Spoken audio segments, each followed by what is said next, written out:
which I did end up watching. Shubhra and I both watched, and I want to tell you, I genuinely think it's an extremely well-made movie. It's just done in a very, very interesting way. Highly recommend it. Alia, let's start with asking you the decision to be a producer. Did the decision to be a producer come first, or did the decision to produce this movie come first? What was it? I honestly don't remember. It happened so long ago. The time that I met Jasmeet, my director of Darlings, it kind of happened in 2019. We're in 2022. And I have very bad memory, so I don't remember what happened and how it happened. But I just remember that it just felt like a why not, you know? Maybe I had reached that point also where I was like, okay, listen, if I'm headlining a movie, maybe it makes more sense if I produce it. Maybe not charge such a massive actor fee, don't load the production, all those technical number, take a back end, all those little things. But then when I thought about it, I'm like, okay, listen, there's a part of me which is also now wanting to explore a new sort of arena in my career as a creative individual, not just as an actor. Because I suddenly started getting more and more interested in the whole aspect of filmmaking, and felt like I have something that I would like to contribute as well. And then came Darlings to me, a script that I just was instantly surprised by. I think that's the first word I would use, because I was not expecting it to go where it was going. And yeah, that's how it all happened. But you couldn't have chosen a tougher time to become a producer, right? I mean, this has been a really tough year for Bollywood. I think it's a tough year for Indian cinema. I think we should just be a little kind to Hindi films, because right now we are sitting here and saying that, oh, Bollywood, oh God, like it's so tough for Bollywood and all. But are we really counting the overall number of films that have done well this year? Like even in the South industry, all their films have not worked. Some of the films have worked, and they've worked very well, and they're very good films. But similarly over here, some of the films, starting with my film this year, Gangubai Kathiawadi, have worked and done very well. A good film will always do well. I think the lens right now is really hard on cinema in general, because we're coming back post-pandemic. The theaters were shut for almost 2 years. So there's this sort of course, assessment, like what are the films that are going to work in the theaters? What are the films that are working in general? Good content will always do well. That's a given. We can't change that.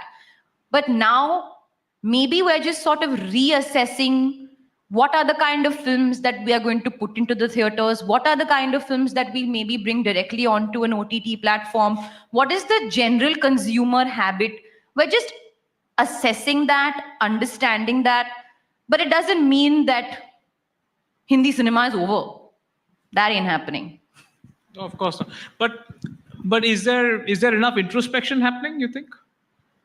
Of course. One is not sitting eating popcorn and being like, yeah, jo bhi hona hai, hone do. Everybody cares. And if you ask anybody who's making movies or who's in the movie business, we literally only talk about the movies. That's all we talk about. Our friends are in the movies. We have conversations. We're assessing content. We're talking about the other content. We're talking about each other's content. We're constantly learning. We're constantly grasping. We're constantly evolving. At the end of the day, it is a business, but it's also a creative business which genuinely takes over your life. You can't help it. It just takes over every conversation and every thinking moment.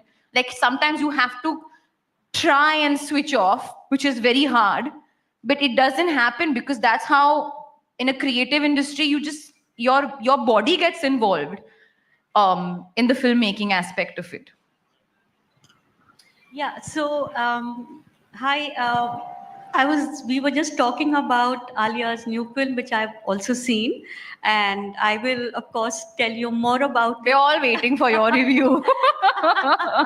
Like I said, I want to know what you thought about my film.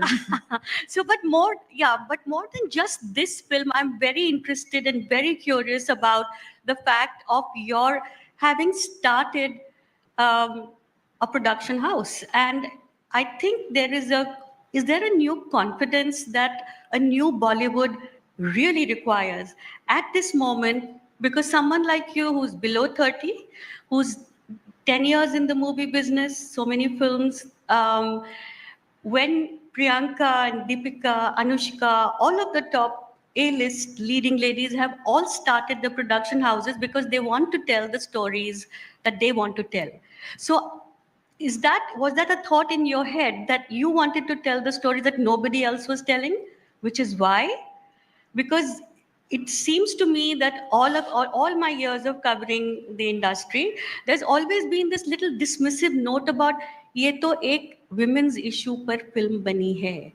Now I'm wondering why should it be women's issue, men issue? It's human, isn't it? So I'm very curious about the thought behind your film and the fact that you call it what you do.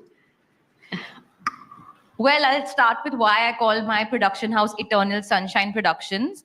Well, you can say it's inspired by the movie Eternal Sunshine of the Spotless Mind. It's a film that I really, really love. But actually, I've seen that movie only 2 times. It's not like I've seen that movie 180 times where I'm like, oh, I am obsessed with that movie. But there's something about the word eternal and sunshine that I feel just mean what cinema means to me. Like, I believe cinema is eternal and sunshine brings you warmth. Like, you think of a sunny sunshine full day, it brings you warmth, happiness, a warm fuzzy feeling in your heart. And I feel that's the contribution that movies and content in cinema has had in my life. So I just felt it fit the words eternal sunshine. Coming to what are the kinds of stories that I would like to tell, I'm not somebody who feels कि मेरे को I want to tell something that is हटके, जो कोई नहीं बोल रहा है वो मुझे बोल. Everyone is telling the same kind of story. We are actually in the eons being saying the same stories. The setup is different.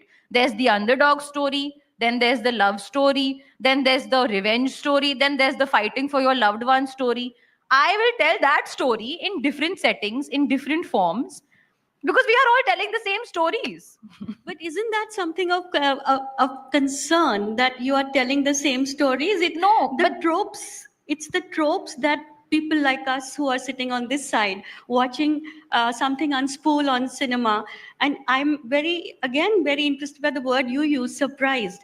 The script surprised you. We only want to be surprised. Absolutely. So telling the same story, a familiar story in different ways.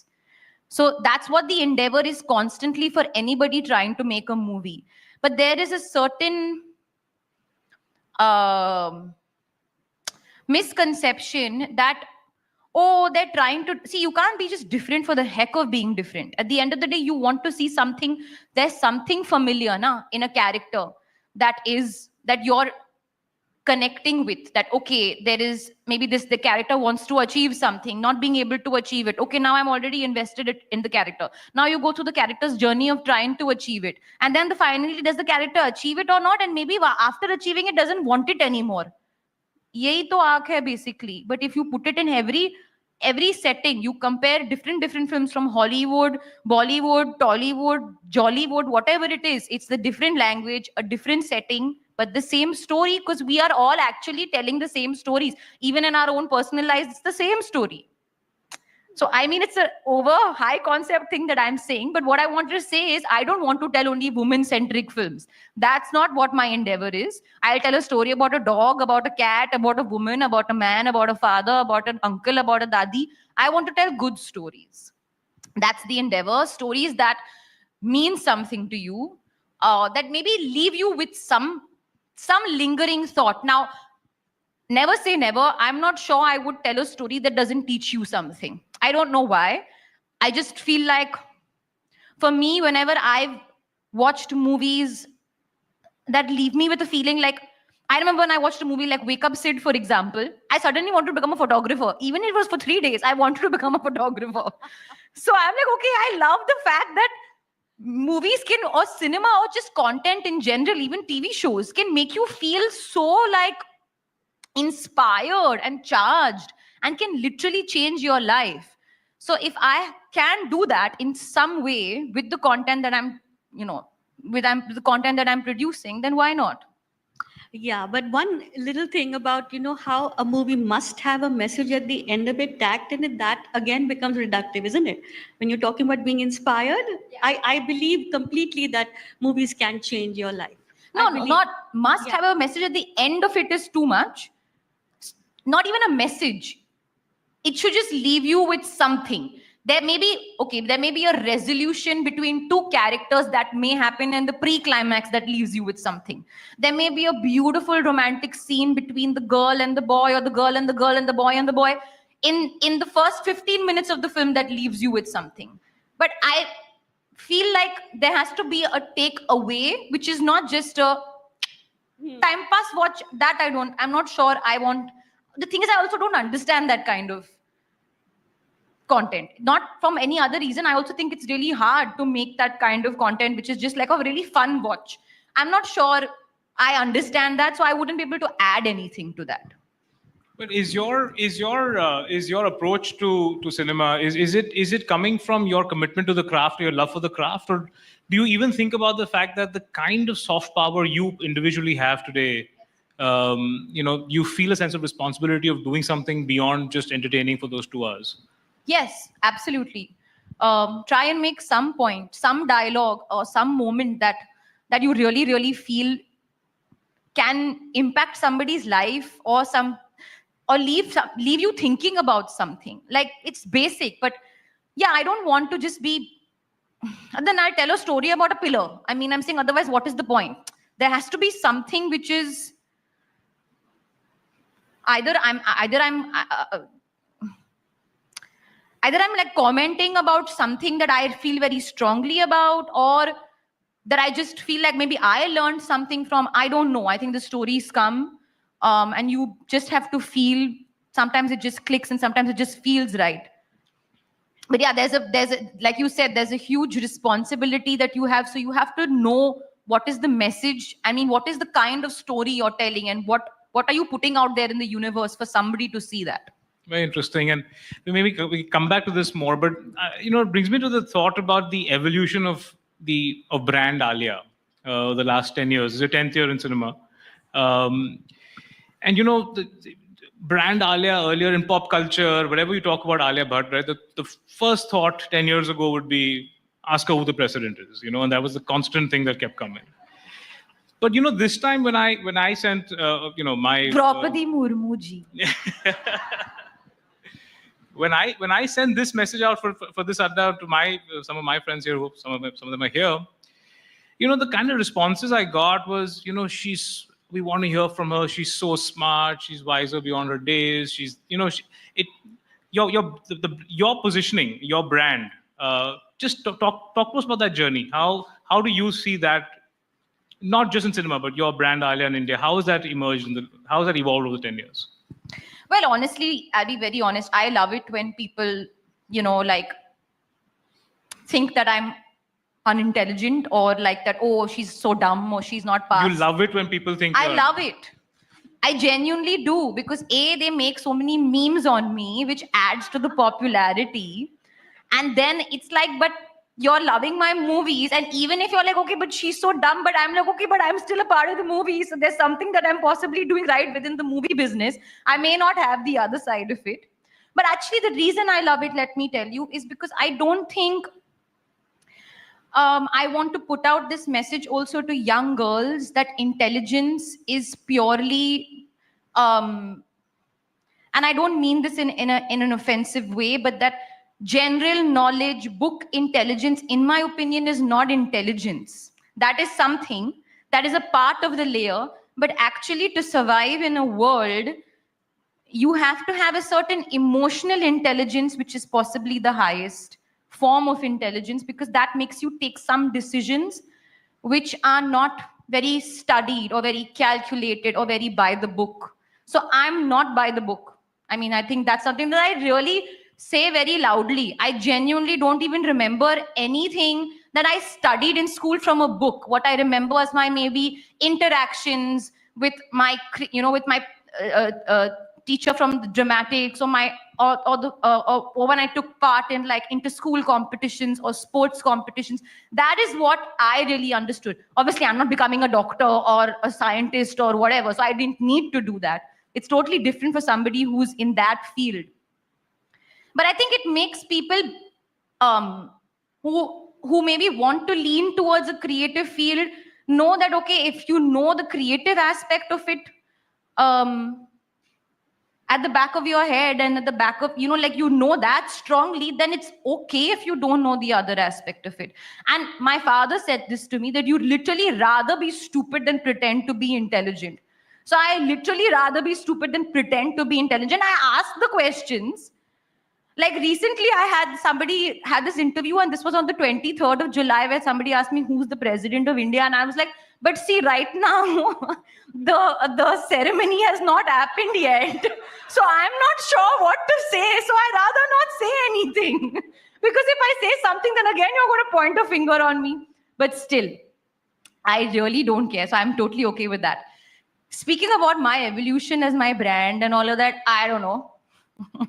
I don't know. I don't care because I don't think this is just a 10-year journey. I want to be, in the industry, acting, making movies till I'm like 90, till I can walk, till I'm making sense. So yeah, for me, it's a really long road ahead. Okay, so more memes coming up. Yeah. It's something you just said, which struck me as really interesting, is that a minute ago when we were talking about having no filters, and and I asked you, so did you have any filters in the first place? And you said, "Pehle thode the, ab to bilkul nahi hai." So what has shifted? I mean, why are you saying that now you have no filters at all? Because that is who you are, right? Can you be any other way other than who you are? That's what I'm saying. I've actually never had any. Actually, I'm a person who doesn't have filters, but there's a certain maybe level of, by filter, I mean, of course I have. See, I don't think I'm a bad human being. So I will never say something wrong in that sense where I feel कि मुझे इतना डरना चाहिए with the kind of thinking I have or the kind of person I am. Maximum what I'll make a mistake. I'm okay with making a mistake. But nowadays you're getting trolled for sneezing. Or breathing, or getting out of a car. So am I worried about that? No, not at all. Am I worried about making a mistake? No, not at all. Because if I don't make a mistake, how am I going to learn? Or how am I going to question? So the fact that I made the mistake once in my life, maybe of not knowing who the president of India is, and I have to say in my defense, for the millionth time, I knew who the president of India was. It was just confusing. You put anybody in spot and say, answer de do, all wrong answers come out. Okay, that just always happens. Anyway, it is true. What was I saying? So what I'm saying is, so what I'm saying is, I'm okay with making mistakes in general, because otherwise I don't believe I'll be able to learn if I don't ask the questions. I'm okay with being wrong. I'm okay with being incorrect. And now, yes, I was explaining to you how I don't have a filter anymore, because maybe I'm just really comfortable with the person that I am today. I'm almost going to be 30. And maybe this is the start of like extreme comfort with the person that I am and the personality that I am and the thoughts and values that I have. And Alia, can you just walk us through your process? And this is a question that, again, a lot of people don't have many friends in the film industry, but the few that I do kept asking me to ask you is, can you walk us through your process? Because, you seem to, play every character brilliantly, and all different types of characters. And one of the notions earlier that we had was, to be a brilliant actor, you need this emotional bank that you can pick out of. And, you have to be a struggler, you've gone through a lot. You've essentially had you've been comfortable life. Bandraju, who is, kind of where most of that kind of happened. And you got into film 10 years ago, at the age of 20, and had great films, great people launching you. So, what is your process? Do you feel that you had this emotional bank? You kind of just were born with it. How do you get into? How are you such a great actor? What? If you just walk us through your process a little bit more. Yeah, of course. I would love to answer that. Only I don't have an answer because I genuinely do not have a process. And I'm not trying to hide my secrets and all, like, oh, magician never shows her tricks and all of that. None of that. I just genuinely do not have a process. I do the basics of learning my lines and learning the dialect because that's ABC and that you better well do and that you need to know. But I think what I like doing is completely losing myself in another person's life. And that's what attracts me and what's my most exciting part about being an actor. Even as a young girl, even when I was like really like 5 years old, 7 years old, I was always in my head. There was always an imagination that was not the reality going around. My grandmother used to call me and I used to say, yeah, I'm just sitting with a frog and touching the frog. And like, it was always like, I was always making stories up. So I realized the fact that I'm an actor, I get to live a different story every day being on set.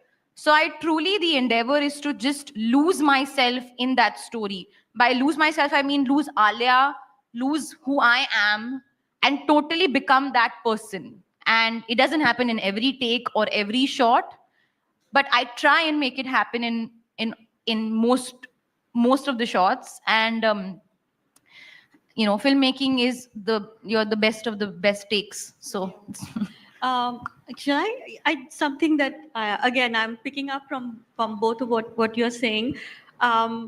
Which would be your most challenging role up till now? Because you've had the fortune to actually have many different kind of roles, right from Utta Punjab to Highway to Highway First and Badrinath Ki Dulhania and the singing dancing ones and some really intense, and Gangubai of course, and now Darlings. So when you look at your roles, is there something that was the most challenging? Yeah. Yeah, I think Gangubai has been my most challenging. Maybe before Gangubai, it was Utta Punjab. But Gangubai has been my most challenging role so far because I also realized that here I had to give an extremely genuine performance from the heart, but I also had to play it very front foot, which was because it had to also be entertaining because we were trying to make a film that was reaching out to a larger audience, and hence you get those commercial figures at the box office. That is very hard. And it's all based on this one character and the style and the energy and the way you are delivering the line and the way you're lighting the BD and the way you're sitting. It's really hard to do all of that and also be genuine and also be committed to the moment. So you're also playing this larger than life like character where you're like, it's heroism, right? You're amping up the heroism. I'm not feeling like a hero walking in my track pants and my t-shirt to my van. Like I'm like, also my build is really small and also I'm not really feeling it. But you got to switch it on for the camera and you have to make it look believable and also make it look genuine. Also, the place that she comes from in life, you have to catch all those layers. You have to depict all of that. Also, in general, working with Sanjay sir is not a cakewalk. I think every actor can say that. He really pushes you to your best possible ability, and you feel so grateful for it at the end of the whole experience. But it is one of the most challenging experiences that I've had to go through. Yeah. So I was doing a little bit of prepping before I came here, and I was watching your episode with Karan, where you spoke to Ranveer about how you called him and said, there was a difficult shoot and he showed up and he gave you energy and it happened. So it's a lot of filmmaking seems to people like us who watch it with bated breath. It seems like magic. Is it all this? Is it alchemy? Is it hard work? Is it a combination of both? Is it, so did you say hard work? Very hard work. Hard work is basic. Hard work is like that's the मतलब वो तो given है, वो तो करना ही है. Every day is hard. You can't. There's no easy day. Every day is hard. Magic you cannot plan. And what Sir wants in every shot is magic. That is something that you must have heard every actor say it. He was always looking for that magical moment. That's why it's like you're going deep, like you're like literally swimming down, like you know the tornado or whatever. No, like you're going round, and suddenly there comes a moment where he finds that magic. You feel that magic, and boom, everything kind of settles itself. So yes, that shot actually that I was feeling so nervous about because he wanted me to go into a certain trance, that was not meant to happen. I was not meant to. There's a moment where I fall into the crowd and then I regain my balance and then I continue and I put my hands up and I go and then my eyes go into one trance. All that was not meant to happen. वो हो गया. और वो magical moment इसलिए था क्योंकि I didn't give up the shot, steady cam operator didn't give up the shot, dancers, juniors didn't give up the shot. So it's an amalgamation of everybody submitting to the moment to get that final shot. It doesn't happen by chance. And that's why it's magic.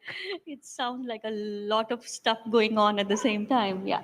So I think, one of the things that's interesting, both Gangubai and Darlings, I think, is two examples where, I don't know how much it's your call or a team call, but both, I think you guys picked the medium correctly. Gangubai needed a big screen, and Darlings possibly would have been a struggle on a big screen. It's better on a smaller screen. Would you agree with that? Yeah.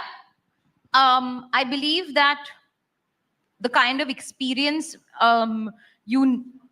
a film like Gangubai gives you, it's a larger than life visual experience which needs to be enjoyed in the depths of a really nice theater on a big screen. That is something that you can't have that. You can have the experience on a smaller screen, but it's just better enjoyed on a big screen. It's also made with that scale. Darlings is a more intimate watch.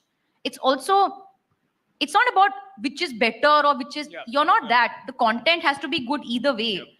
But it's a more intimate watch, which I actually rather watch at home.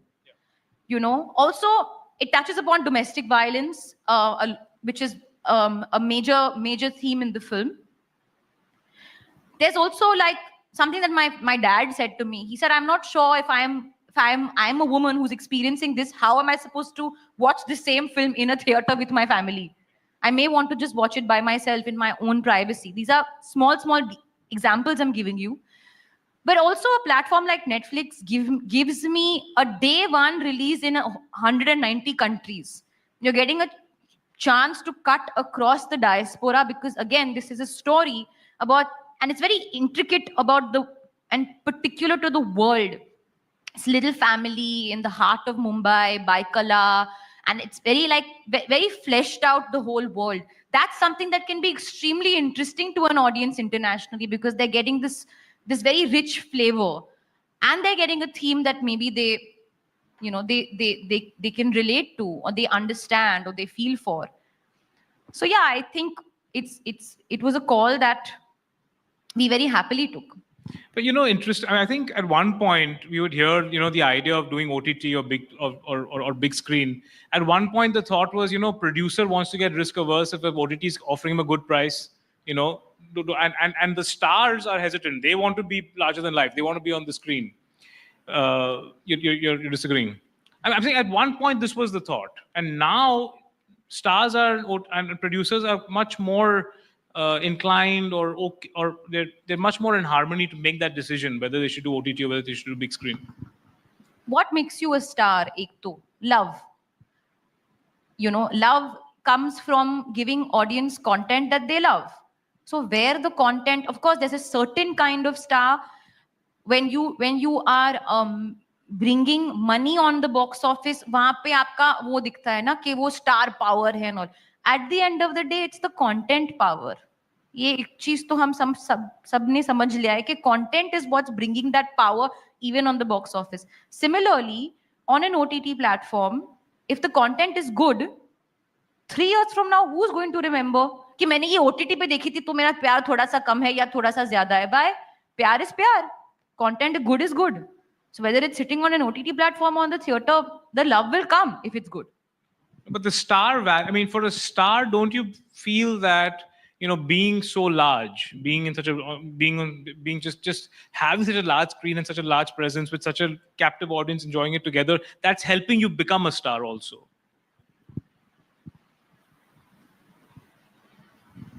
I guess you don't agree with it. It's a difficult question for me to answer. And yeah, I would like to believe that there's a certain larger than life element in the big screen which you cannot replace. Yeah. But there is, the bottom line is that the depth of good content standing the test of time is something that actually everybody should go for and does go for.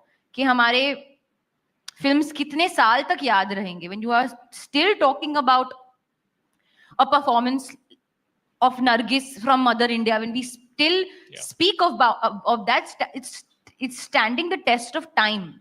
You're not talking about ye wo and all, that's all. ये मतलब बात की बात है. So I don't know, in my opinion, love comes and the stardom comes from the content that you give the audience and the people. Right. Can I ask a question about stardom? What is the most difficult part of being a star? Is it sometimes, do you really feel like running away from the gaze that you're constantly being subjected to, particularly when it comes to very private things? Does that concern you? What is I mean, we all think that your lives are, they are limned with light, and you live in oxygen bubbles and all kinds of things. But what is the hardest part of that? I don't think Hello? I don't think I've ever had that moment where I felt like I wanted to run away, so to speak. And I've actually been one of the people who has faced a lot of random hate on, these online platforms, sometimes totally unexpected and unneeded, and sometimes because of something that I've said, or sometimes just whatever, randomly. But wo sab, you're saying it's part of the game? I think beyond a point where you don't really think, you don't really care about that. Yeah. You care about it to a certain level, I think, at a certain point in your life. But after a point, you don't really care. Because if you're loving the movies and if you're giving the movies love, then why should I have any complaints? But here I'm talking about people loving you because of your movies. So there is the love that comes to you. Does it sort of, it's not always, it's not always good. It can also be like, because you belong to the person who's bought a ticket, so they can say whatever they want. Where do you have a line? Like, bus, this is it and no more. No, nobody's coming to my space and saying this to me, So I'm not really feeling that, I'm not really that affected by it. Okay. I genuinely feel like, there is a feeling that we are buying your ticket, we can say whatever you want. You say audience is king. Audience is king. They can do whatever the hell they want. It's a free country. You can say what you want. It's okay. Now, what can I do? I'm not going to be like, nahi, mere ko bura lag raha hai. To bura lag raha hai, to matlab dessert khao. I'm not going to be like, I'm feeling so bad. Though nobody owes me anything, man. Come on. Like, the world is, like, life is hard. Just live, like, suck it up and move on. Do, like, put that hardness into your performance. Like, there was a time where people were just going at me because of being alive. And I'm like, okay, cool. Yaad rakhna isko aur ek scene mein dal dena. It'll be so convincing, they'll be clapping for you. Then ho gaya. Okay. Right. It's really no issue. Listen, genuinely, even when there's like moments of like breach of privacy and all of that, it's okay. Like, even people ask me about this pap culture and all of that. We are all a part of one industry. It's one family. There's a lot of mutual respect and love. At the end of the day, they are also doing a job. If I don't want to be clicked, I need to work very hard to make sure nobody's clicking me.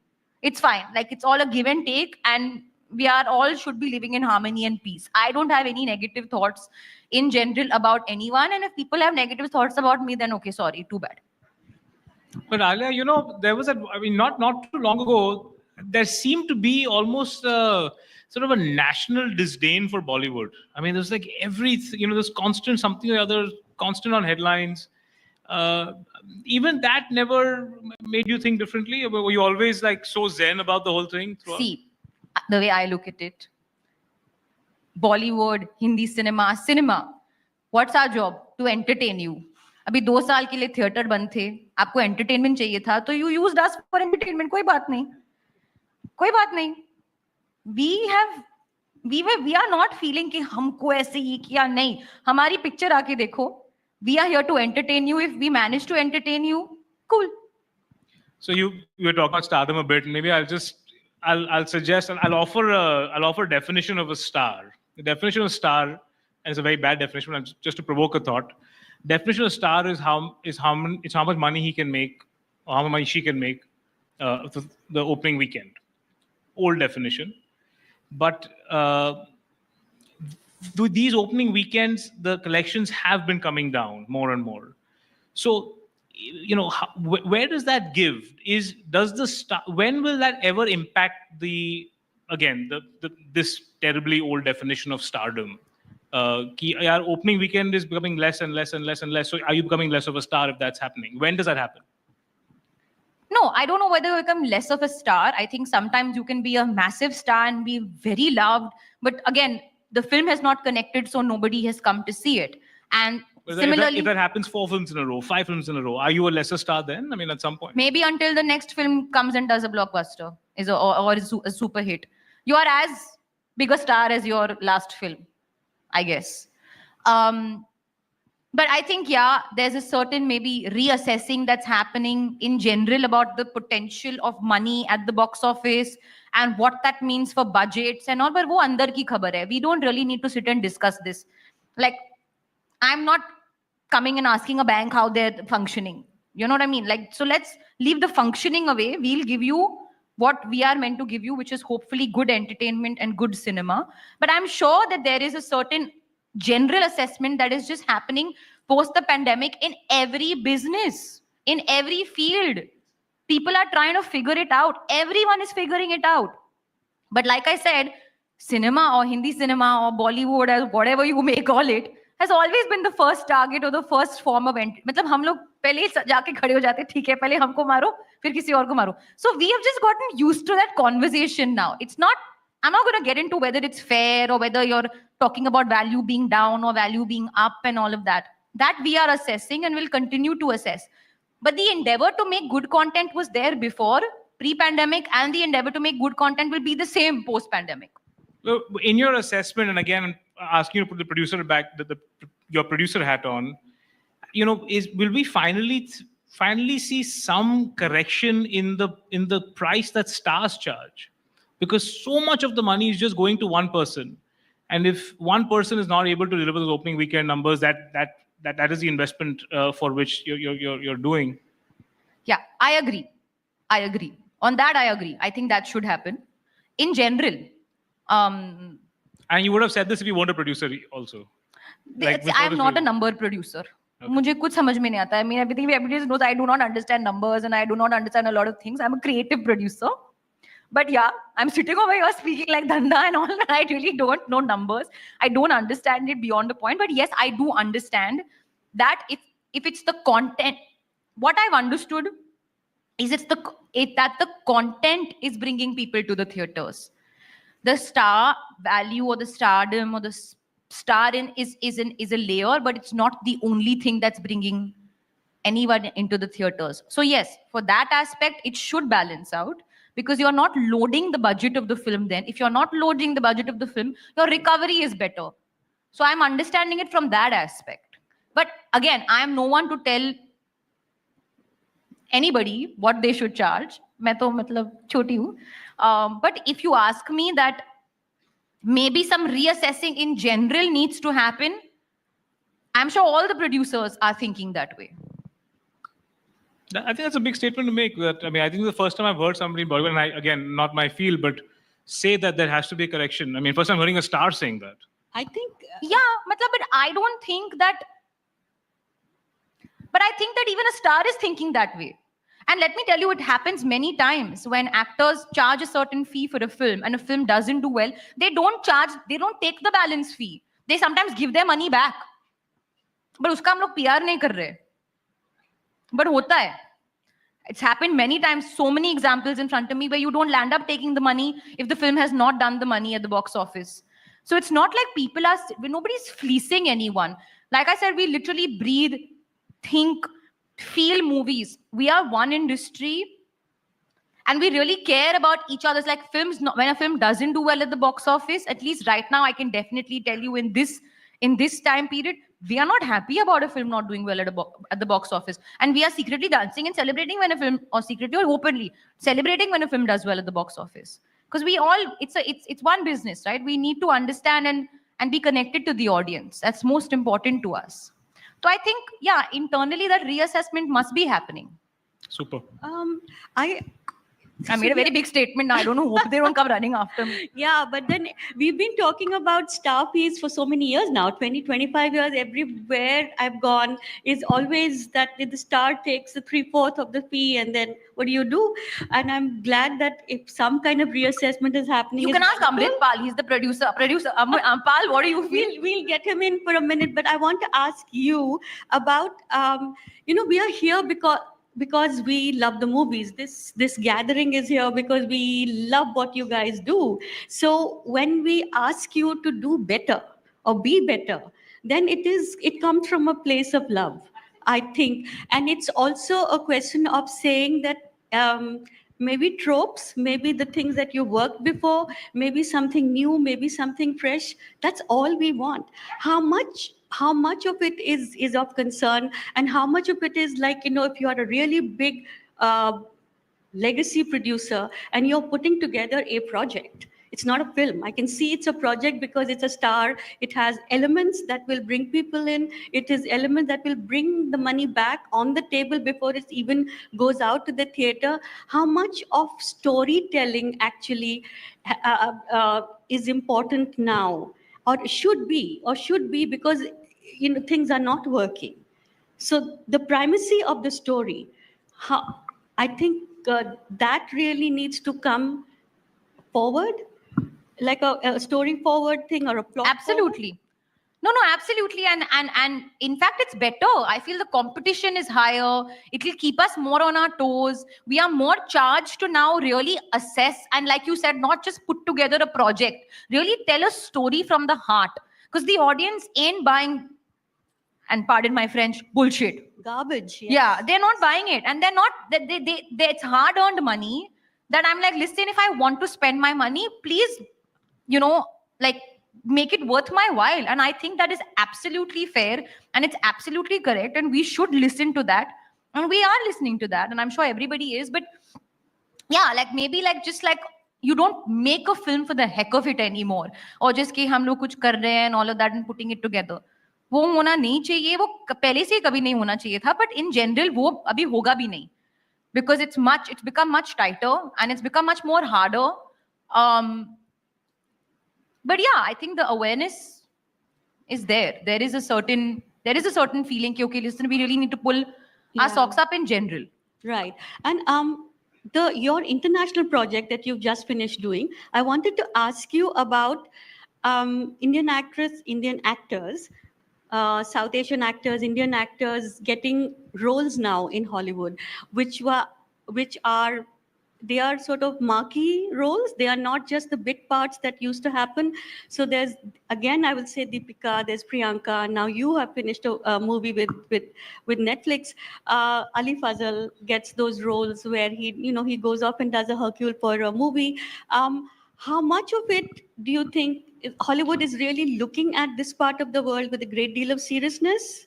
Is that what you find? Or are we still looking at the stock Asian cabby, brown skin? That I wanted to ask. No, it's changed. That's the sense at least that I got. Like, I didn't have to put on an accent. They just wanted me to speak in my normal accent. I'm not wearing some ethnic patchwork clothes just because I'm some, chick from India. There's no such thing. There is basically, I think, a need to see a whole range of people when you're seeing, like, everybody should be able to relate to everybody when they're seeing a film. So you're not just making a film of certain a certain kind of ethnicity or of a person coming from only a particular region. So that is the requirement, and everybody wants India. Like, India is look at the numbers that we have. We have so much power. They want to be big in India. It's a fact. So representation is important. Is very important, and I am very, very aware of that. Yeah. Like, we can't be doing the same cliche kind of type cast. Yeah, Indian used as exotica. I mean, it's all done and dusted, Yeah, right? no, none of that. Super. I think we should get to the audience. We've got a packed house, and if we can get a show of hands, if anybody would like to make a comment, yeah, please, right here. Tavleen Singh.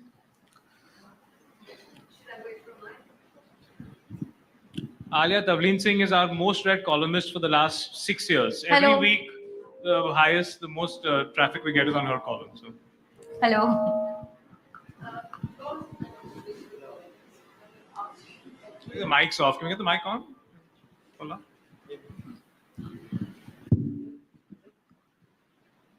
Hello, can you hear me? Okay. Hello. Oh Yes. my God. I'm going to ask you a political question, and I want to, answer it whichever way you want to. Bollywood, I'm a big fan, and it's our strongest soft power. India, for many, many people all over the world, is what Bollywood shows. But we hear, I'm sorry, long COVID. We hear that there is a kind of pressure being put by the state, by cultural pressure. Is there pressure, and do you think that there is damage?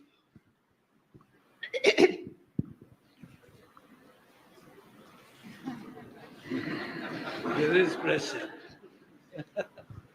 No such pressure has reached my shoulders or my circle yet. But I think our answers will be in the movies we tell, because we hear a lot of things. I mean, we also heard that I had 25 vegan counters at my wedding, but I didn't even have 25 guests, so I don't know where the vegan counters come from. So I think the cinema that we put out there is the best answer to whether any of this is true. Ikrar? Show of hands, any more questions there? Yeah, back there, please.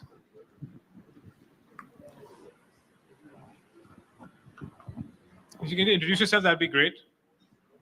Hi, Anand. Hi, everyone. I'm Kuldeep. Alia, my question, great to see you. My question is for Alia, the actor, and Alia, the producer. So as an actor, you mentioned a privileged background. As a producer, can we expect more youngsters to get more chances in this constant talk of nepotism in Bollywood getting broken? Thank you.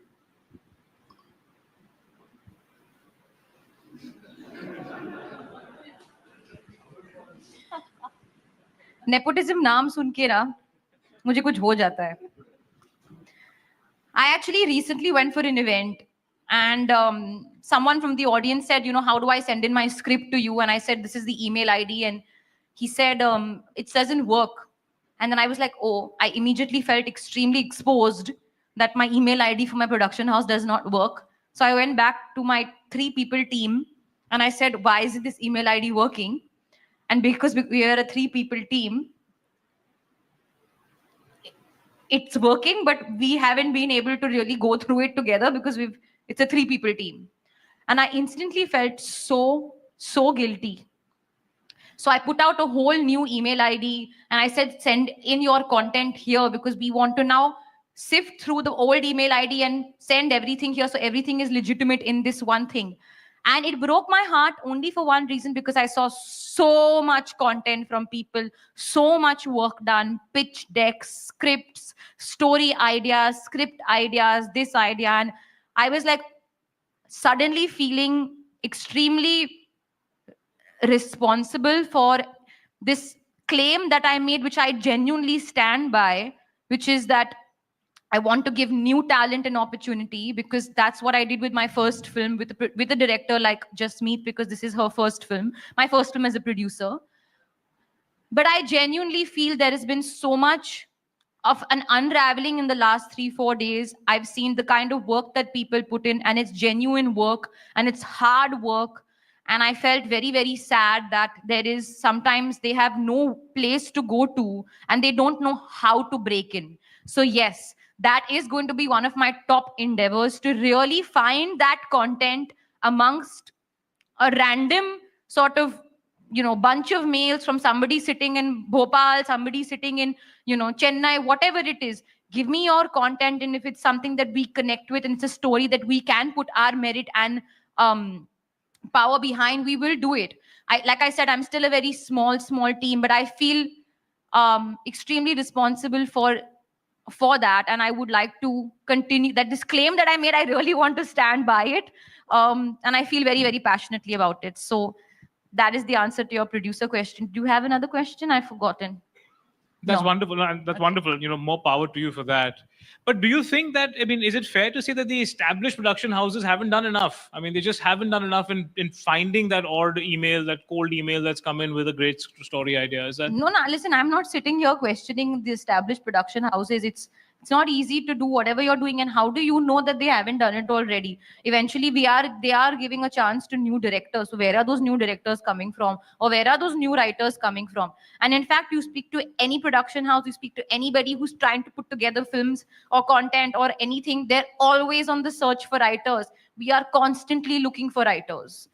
But those writers, in my experience, people tell me that they do go to people and they say, then who's the star attached to your project?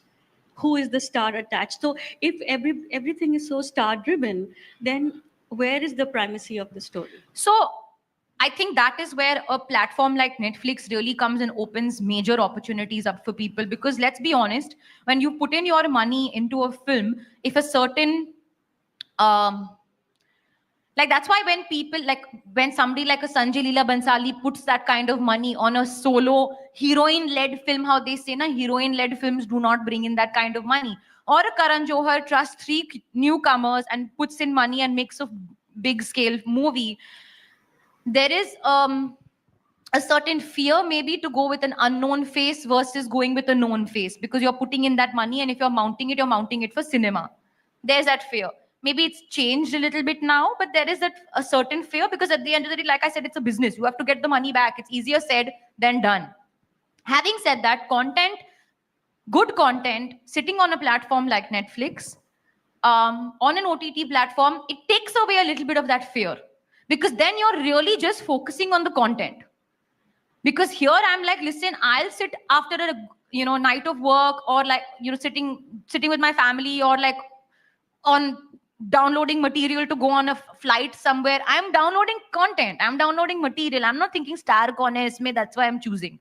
You go by word of mouth. You go by So I think that's really opened up a possibility for a lot of young writers, directors, for them to not feel pressured by the box office putting together of a film. Or pressured by censorship. That's the other bugbear, isn't it? The mic to Vivek Jain, please. You're on the first row. Hello. I can hear you. Yeah. So, Alia,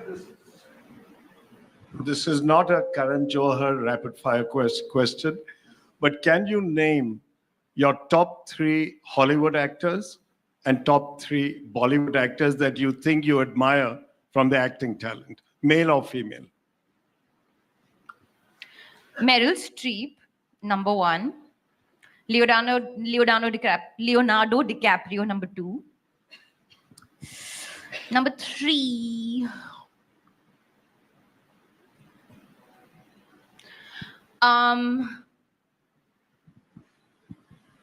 I would, from there, number 3. I don't see so many Hollywood movies, to be very honest. 2 is fine, Alia. Let's No. go to- One more, I'll give you. Who's a very good actor. What's his name? Joker. No. No, Jaquan Phoenix. Jaquan Phoenix. Jaquan Phoenix. Joaquin Phoenix. Fabulous. 3 Bollywood actors that I love, admire, look up to. Kareena Kapoor, ultimate favorite. Shah Rukh Khan, everyone's favorite. Ranbir Kapoor, theek hai. Also my husband. Pal. Hello. Hi, Hi, Alia. Pal. How are you? First of all, you've spoken really, really well. So congratulations. Yeah, no one's going to come Yeah. hit me with a bat No. or something. Okay, I think good. you're fine so far. So my question is a 2-part question. The first is, let's imagine a world where you're about to turn 90 and you have the last few days to walk and you have one last role that you can do. What role would that be? And the second part of the question is, what legacy do you want to leave behind, or how do you want to be remembered? Well, if it's the last role I have to play, then I'm 90, then I think I would play the old woman in Titanic.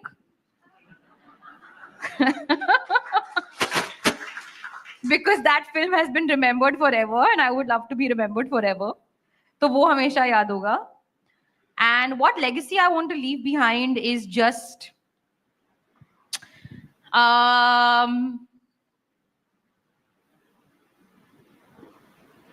I don't know, like that maybe when you're asking an actor 100 years from now, what is one dead actor that they love and they wish they could meet, and they take my name. So I think that's a cool legacy. Wonderful. Kobe. Yes. Okay. Then we get a mic on second row after that, please. Mr. Gulab, mic on second row after that. Sorry, not to ask, just from an international perspective, I'm the Consul General of Israel in Mumbai. I saw your film, Two States, long time ago. And I mentioned this film all the time in my lecture here in the universities. Because in my point of view, I think the combination between South and the North, you are a lady from Tamil Nadu and the boys from Punjab. The combination, it's what makes me so fascinating in India. And I would like that, I think that you spoke about, what to do out of India and how is to act out of India. I think what I saw in these two states, it's something that I fell in love with India, even long time before I came. And I would like to thank you for that, because I speak about it and I think it's fantastic things about India. And I think this is what India needs eventually at the end of the day, combination, culture, and it's fantastic. Thank you so much for that. Absolutely. It's the most beautiful part of India. Even when I am on my Hollywood set and people are talking to me about where I should go and, oh, I've never been to India, where should I go first and what should I do first? And I'm like, oh, you can go here and then you'll get this here. And then you can just just go here and then you have this variety of food here and variety of people. There is so much culture and it's such a rich country. At every step, every kilometer, the culture changes, the food changes, the dialect changes, the people change, the animals change. We are a continent. India is a continent, and it's so rich, and it's what I take most pride in. So I feel so happy that you said that the amalgamation of South and North, and that's why we should be celebrating, na, कि हम अभी एक Indian film industry हो गए हैं. I mean, we were always the Indian film industry, but the fact that South films are doing as good film, as big business as Hindi films, even more, it's a good thing. We should be celebrating that because that's the power of our industry. Mr. Gulabchand.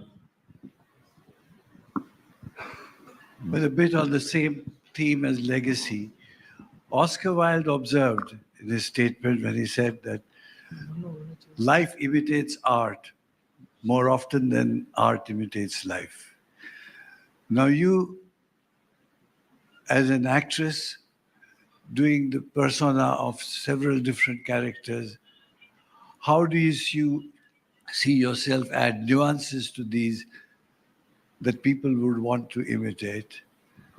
And as a filmmaker, what would you see as the ways you put the stories across that resonate with them and then remain with them to imitate you? What would you like your legacy to be? That you were a superb actress who delivered to people from life art, or would you like to be remembered as somebody who created those nuances to be copied?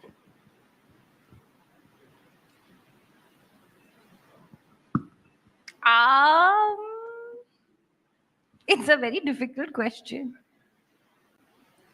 Would I like to be copied? Imitated?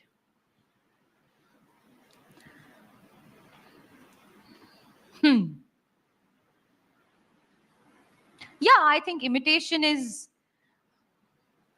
the best form of flattery. Correct. I was looking at the best kind of flattery, the best flattery. Yeah, the best form of flattery. So I would love to be imitated. But I also have to say, I would love if it's very hard to imitate me. Because that also means that I'm a bit of a chameleon or a bit of a not really sure. So I know there are people who imitate me and they do a brilliant job at it. I get a lot of these videos sent to me on Instagram and stuff like that. But my endeavor, I think, with each character also is that I give you a new face, so that you're not really sure which face was the last face that you saw. So it's a new face, it's a new character, it's a new person. So you're a little confused. I like a tinge of confusion. I think we have time for one more. Yeah, go ahead, please. Can we ask the young lady there who's had a hand up for a while? I've been trying to. Please introduce yourself. Hi, I'm Sanika. Hi. Huge fan of your work. Thank you. So I watched Dear Zindagi when I was in the 7th grade. I feel like before that, talking about mental health was like a very hush-hush topic. So do you think that the movie paved the way for people talking more openly about mental health? Or do you still think it's a very stigmatized topic? I can't give so much responsibility to one little Dear Zindagi to pave the way for mental health. And that would be totally unfair as well, because there's a lot of work that's gone into destigmatizing mental health over the years. It's still ongoing. People who have done brilliant work, necessary work. But I think definitely we've reached a very, very open place of discussion, and the younger generation is going to take that ahead. I said, like I was saying, younger generation, like I'm already 90. But I mean that because I feel like that conversation is so important. But I don't think we can ever stop talking about it. And we should not, because I feel a lot of the parts of the country, there is still a stigma attached to having any issues with regards to your mental health, because there's a certain belief, which is also kind of ties back to a film like Darlings, that theek hai yaar, seh lo, or just bear with it, or just deal with it, which I don't think is fair, especially when there's a psychological explanation for the things that you're feeling. So yeah, I would not, to answer your question, I hope maybe that it opened somebody's mind at home to be like, okay, listen, I should go and talk about it if I'm feeling a certain way. But I don't think it's the key reason or the turning point, if that's what you're asking me. We'll take one last question, Chima Maya, and then we'll get to the rapid fire. Congratulations. Which I promise you is very innovative format. You never heard of it before. What Never kind been of done. rapid fire? Very rapid. Be very fast. Like, okay. Go ahead, Chaya. Yes. You say it loud. Hi, Alia. First of all, congratulations for all the happy things which has happened to you in Thank you. 22, motherhood, wife, and the best actor. My one question to you is that you're so young, and when you said you have no memory, but look at the dialogues that you've delivered, like a flow in Gangubai. So I beg to differ about that. But I remember my dialogues. yeah, I don't but you remember have a great many other things, memory. but dialogues I remember. I think every actor has a good memory, and I pay ode to that.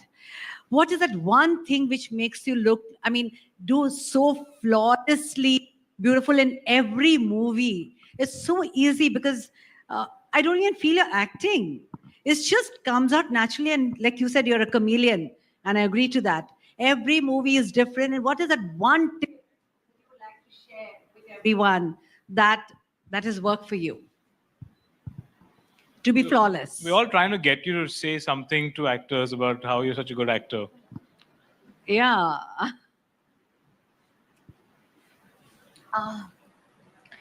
What is the one tip I would give in general, I think, is don't take yourself too seriously. It's a movie. It's a small part in the movie. There's a small part of the puzzle. Lot that is adding up to that puzzle coming, like I explained about that one shot. Everything around has to also go right for your performance to then pop. So one tip I would say is don't take yourself too seriously. And I thank you for the compliment of calling me flawless, because I think that's really lovely. But I would have to disagree, because I really see the flaws maybe, or I see the moments of whatever. But I think if I were able to give you that answer, it would be pretty boring. So let's just say that I genuinely don't know when I'm good, how I'm good, and when I'm bad, how I'm bad. So good, bad, ugly, whatever it is, I just give it my all. I give it my 100%. And I enjoy what I do. I love what I do, and I don't take it too seriously. Okay, I have a question about as an artist and the responsibility we've spoken about very briefly when we began, but responding to the world outside the set, outside your family, also becomes. Is it important for you to respond to what is happening in society around you when you're looking at you're building a character or looking at a potential film? And also, the other thing I've been thinking about is that your many facets to an artist's life, and will parenthood also bring some kind of an added responsibility to how you look at the world? Yeah, 100%. I think your values have to really be in place, and what you stand for, and those are the kind of values that you want to pass on to your children as well. So when you say responding, what do you mean? Like, you mean responding to responding on Twitter and Instagram, or No. responding emotionally? No, emotionally, also in the way you look at things, in the way you build your stories, you build your character. Responding to domestic violence, for example, I thought it would be a spoiler, so I didn't say it, but you said it. But it's a very political film. You may not be you're not sort of banging the gong for politics, but it's a deeply political feminist film. So I'm asking you about the expansion of that as you go along in your creative journey. Yeah, 100%. Yeah, I don't think I would be able to give in to a part or a character or a movie that, even a dialogue that I believe is incorrect or problematic or misleading or any of those things. I will question it most definitely, and that just comes naturally to me now. And maybe, the layer of being a soon-to-be parent would add it even more. I think that becomes sort of my weak spot, I guess. in any situation. And I'm already petrified, by the way, of it. Like, oh my God, there is like my I don't care attitude is only like valid for the next couple of months. So I do care. I always have cared. And I will continue to deeply care. But I think, yeah, my responses will come out through the movies that I make and maybe not on Instagram and Twitter. Okay. There are way too many responses there already from the world. So take some time to sift through more that. like knee-jerk reaction than response in any case. So yeah.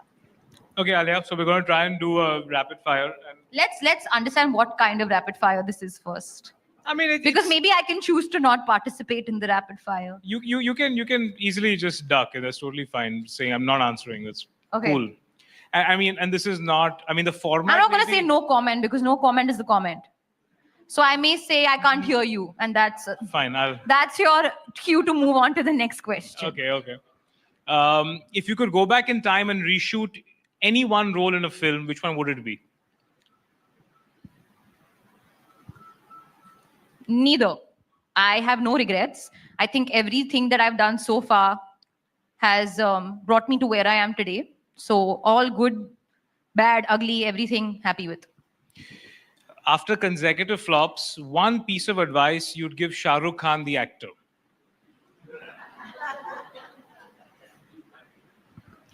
You're talking about Shah Rukh Khan.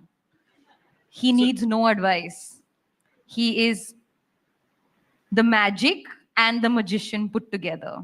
And I ain't giving him any advice. In fact, I'll take advice from him on just how magical he is. The one thing that Hollywood could learn from Bollywood.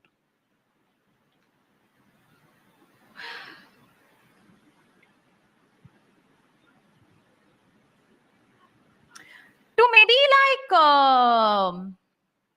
I don't know, like maybe like celebrate the song and dance because we're very proud of it. Okay. If you could pick between a credible award and a good review, This one I was laughing at. what would you choose? Explain. If you could pick between a credible award and a good movie review, a good review from a film critic, like Shubhra, what would you choose? Neither. 300 crores at the box office. If you could legalize one thing in India, what would it be? Prostitution, gambling, or marijuana? I can't hear you. Okay, I won't repeat the question with the working mic. Sanjay Leela Bhansali or Karan Johar? Oh.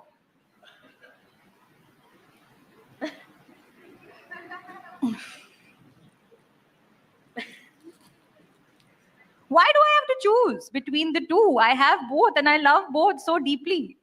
So I will choose neither. I will choose both. Sorry, I will choose both. I mean, it's I love them both. Yeah, too much. They love you. Yeah. I Okay. hope. What's the first thing that comes to your mind when you hear the word cancel culture? We need to cancel culture. We need to boycott the boycotts. What's the first thing that comes to your mind when you hear the word wokeism? What is wokeism? Being woke. Yeah, being woke is good. It's great.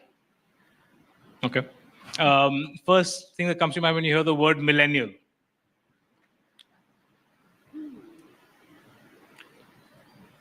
Nothing comes to my mind. I mean, nothing in a bad way. It doesn't, nothing. It's what it is. Okay. Will Alia Bhatt ever do an item song? Why not? Nobody's giving me an item song to do. I would love to do an item song. Okay. I would love to do a song. Achha. Now, whether you call it an item song and all, that's up to you. Songs are songs. Okay. And the last one. I mean, there are so many item songs that are being performed in weddings throughout the year. Nobody talks about that. We're only talking about us doing the songs. Yeah. One Alia Bhatt role that was closest in character to off-screen Alia Bhatt.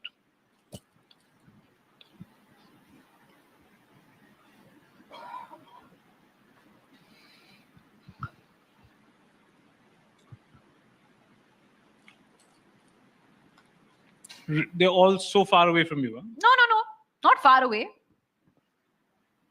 But I've not felt that closest aspect yet. Maybe my next film, Brahmastra, because It's a superhero movie. superhero to nahi hai. There's other super things in it. Okay. Superhero, I would not call it. Yeah, closest because clearly she's falling in love with Ranbir Kapoor, and I kind of did that already. Fantastic. Alia, thank you so much for your Thank time. you. Thank you for being here. Thank you for taking so many questions. Thank you. I really felt like at one point I was being like grilled, but actually this has been quite fun. Thank you. Good. I'm glad to hear. Glad to hear that. Thank you. Jyoti, go ahead. Please welcome Mr. George Verghese, Chief Executive Officer, Indian Express Group, as he presents a memento to Miss Alia Bhatt.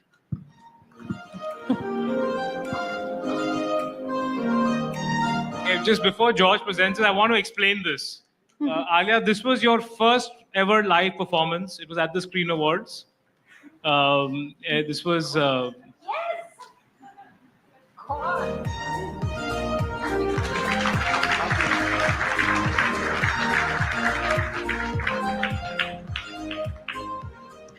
Thank you for the sparkling and insightful conversation, Alia. Thank you, Shubhra and Anand, for steering it so wonderfully. I would also like to thank our sponsors for the evening, Caffeine, co-presenters Polycab and Kotak Bank, associate partners Bagries and Dosti Group, and hospitality partner Taj Lands End. Please join us for cocktails. Thank you very much. You have been a wonderful audience.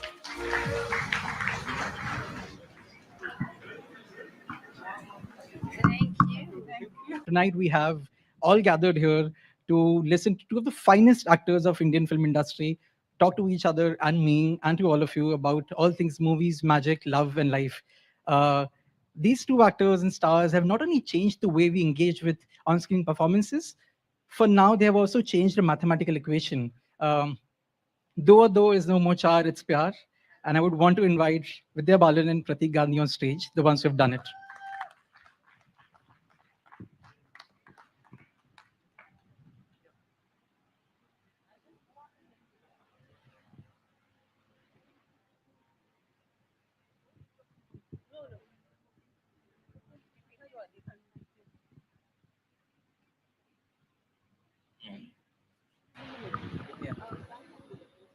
That's for you. That's for me.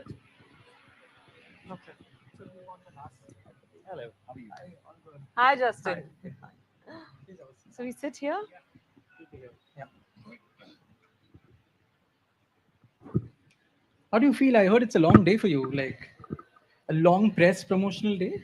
Yes, it has been, but we've been really looking forward to this. So hi, everyone. Thank you for coming. We already feel loved, and we assure you we'll feel even more loved if you come and watch our film. But hi, Justin. I think Palak did a wonderful introduction, but I would just like to reiterate three key stakeholders, HSBC, Taj Hotels, and the Indian Express Group have come together to build a unique platform, the Indian Express Expresso, with an aim to create content that is eclectic, intimate, intelligent, and fun, with personalities from art, culture, and entertainment. Tonight, we have Vidya and Pratik on board, and Expresso makes its grand debut.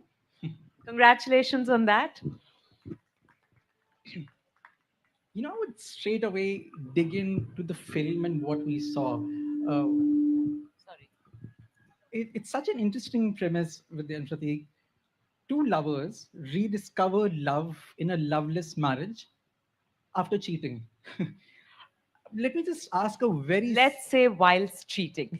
Whilst cheating. Let me ask a very serious and deeply intellectual question. How was it to cheat on screen? It was fun. It's probably the only time in life I've cheated. So I enjoyed it.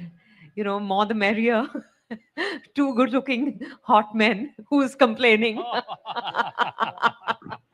Pratik, for you? Well, my answer is almost same, but I experienced the pressure that you feel after you cheat. So lesson learned that I'll continue not to cheat.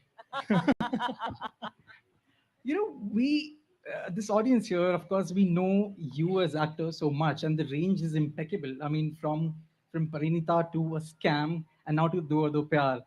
What perhaps we don't know much about is your past and how you began when you were two young lovers. I would really want to know, Vidya and Pratik, how were you as girlfriend and boyfriends back in the day? You must go first. You have a better story. Oh, so as a boyfriend or a lover, I hardly have anything to say because I guess I loved one girl in 2005, and I chased her for 2 years. And the moment she agreed to meet me over coffee, I guess my first question to her was, "What is your idea of life partner?" So I guess I never wanted to give her any hint, and I actually gave her the clear hint that that's what I wanted from her in life, and we are married from last 16 years now. Give it up for Pratik's wife, actor Bhamini Oza. So I couldn't become a boyfriend. Vidya, tell us your, let me put it more contextually. So you were a girl growing up in Chembur in Bombay, and you were an aspiring actor. What was it like to date back then for you? It was as confusing as it is now. Because I have to admit, I wasn't a serial dater, but I dated a few people and it obviously didn't turn out too well. But thankfully, my first long relationship is a man I married. So I think even if I kissed a few other frogs, it was well worth it. Hi, Swati Iyer, my producer is here. And so is Tanuj Garg. Hi, hi. But I was wondering, I mean, now because Pratik clearly has dodged the question, but have you ever been cheated on, Vidya? Oh, yes, I have been cheated on.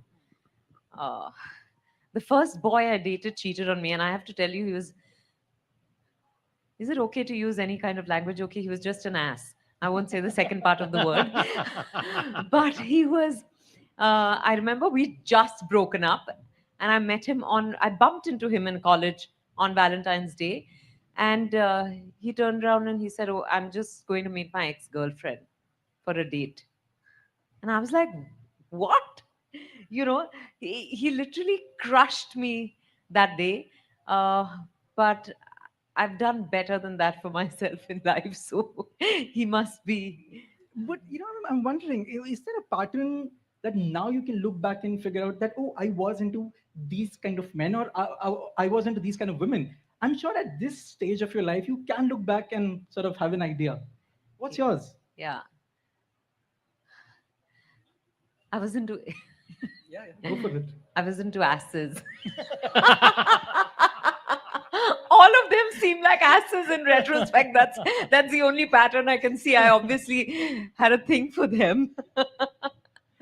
Pratik, what's your pattern? I think I was lucky enough that I didn't do any of these. I couldn't actually, because I always felt that nobody's interested in me. I never got any love letters. I never got any hint, or if there were any, I couldn't understand. So I got saved. What a scam. No. I think he's made up this story so his wife doesn't get upset. Hi, Doc. Dr. Maikar. Hi. But the film, from what I sense from the trailer and teaser, it's going to look at it's going to look at modern relationships, and clearly infidelity is a topic which on screen we have rarely dealt with.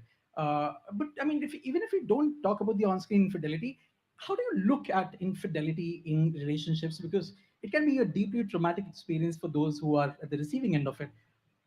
How do you look at it? Exactly like the way you put it. I don't think it's cool, but I do think it happens sometimes. I don't want the experience of it at all. But I do know that people don't set out to cheat on their partners, but I think it ends up happening sometimes. I think with age and experience, you realize that, sometimes these things happen. And as an outsider, you're no one to judge who did what and why, so I guess previously I would have had a stronger reaction, but now I'm like, maybe that's why I could even do the film. It's not all black and white now. That there's so much in the gray zone in a relationship, and you never know what happens between two people. So, to each his own, I think guess. the first boyfriend would be happy to listen to this answer. The one who cheated on you, yeah? uh, I didn't realize what you were saying. But Pratik, what's your take on this? I think had I not been an actor, I could have had strong judgments on a lot of things. But being an artist and an actor actually made me empathize with a lot of different people in different situations, because we actually live different lives in one life. So before I did this film, I actually, it is difficult for me to understand that why would anybody cheat in any relationship. But now, as I've seen, I mean, I have, after having performed Oni Banerjee, I empathize with him, because what he did, he had his own reasons. So it's always easy to just say that it's wrong, it's right. But the moment you see their situation or feel it, you might have a different opinion. You know, the teaser kind of ended on a note which said, or which claimed to say, that married people don't really have sex. Where do you land on this hot debate? Shirsha, our director is here. Can we please have a shout out for her, like a round of applause? Shirsha, what do you have to say about that? I think, okay, I can only talk from experience. Married people do have sex. And I think the nature of the sex